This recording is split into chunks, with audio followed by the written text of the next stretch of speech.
Marcus Chen had been drifting through the outer rim systems for 3 months when his ship's fuel gauge hit critical. The small trading vessel Wanderer could maybe make it to one more system before becoming an expensive coffin in the void.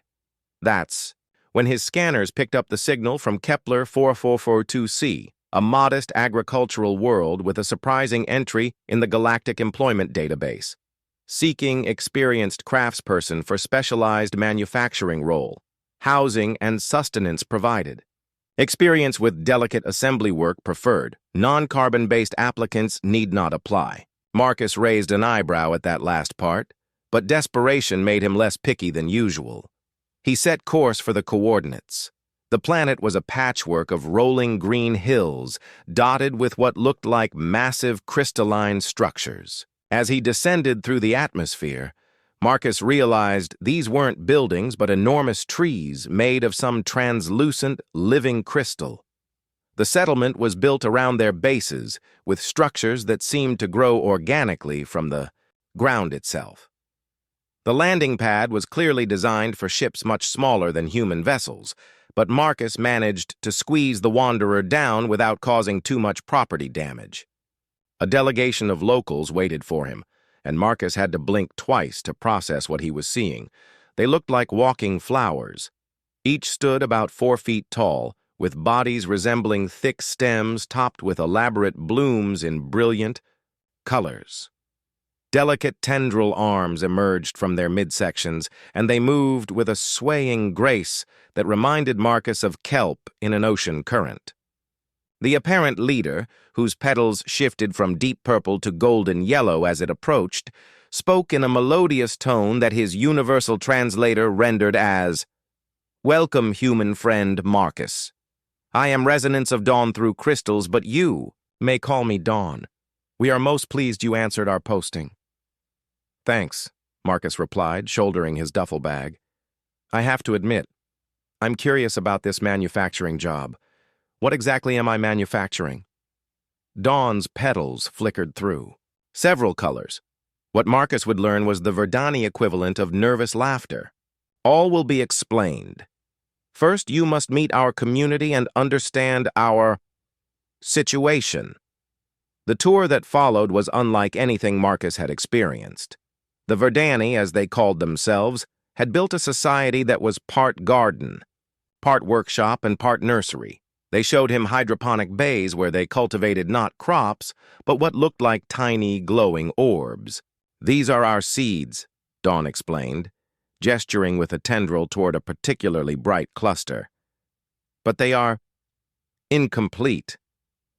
Marcus leaned closer, his engineer's eye immediately noting the complex internal structures visible through the translucent shells. "What do you mean, incomplete?"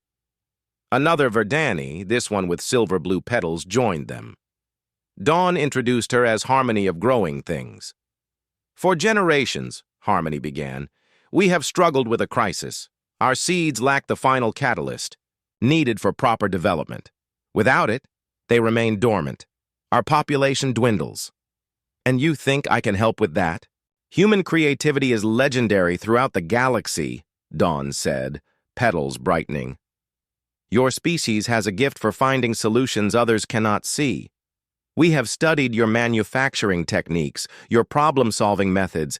If anyone can discover what our seeds require, it is a human." Marcus spent the next few days learning about Verdani reproduction. It was unlike anything in human biology. The seeds required not just genetic material from 2 parents, but a complex catalyst that triggered development, something their ancestors had produced naturally, but which modern Verdani had somehow lost the ability to create. The job, as it turned out, involved analyzing the chemical composition of the seeds and the catalysts, then figuring out how to synthesize what was missing. It was part chemistry, part biology, and part engineering. Puzzle. Marcus threw himself into the work with enthusiasm he hadn't felt in years. The Verdani had excellent equipment, but they thought in patterns completely different from humans. Where they saw elegant, flowing processes, Marcus saw inefficiencies. Where they accepted limitation, he saw challenges to overcome. The breakthrough came on his 8th day. Marcus was studying samples under a quantum microscope when he noticed something the Verdani had missed: tiny structural imperfections in the seed walls that prevented proper nutrient absorption. "You're not missing a catalyst," he announced to the assembled village council that evening. "You're missing a delivery method." Working through the night, Marcus designed a microfabrication system that could create molecular patches to repair the structural flaws. It required precision, manufacturing techniques that were routine for human technology but revolutionary for the Verdani approach. The first test batch of treated seeds began glowing more brightly within hours. By the second day, they had begun the complex transformation process that would eventually produce new Verdani seedlings. Dawn approached Marcus as he calibrated the final settings on the fabrication system. "Human friend Marcus," she said, petals cycling through every color Marcus had seen her display, "you have given us our future. How can we ever repay you?" Marcus looked around at the growing crowd of Verdani, all watching the miracle of their continuing species with wonder in their alien faces. For the first time in months, he felt like he'd done something that mattered. "Just keep me on the payroll," he said with a grin. "I've got a feeling this universe could use a few more humans willing to solve impossible problems." As the first new Verdani seedling in a generation took its first breath, Marcus Chen, problem solver, miracle worker, and now professional baby maker, finally felt like he'd found his place among the stars. The universe, it seemed, always had room for human ingenuity.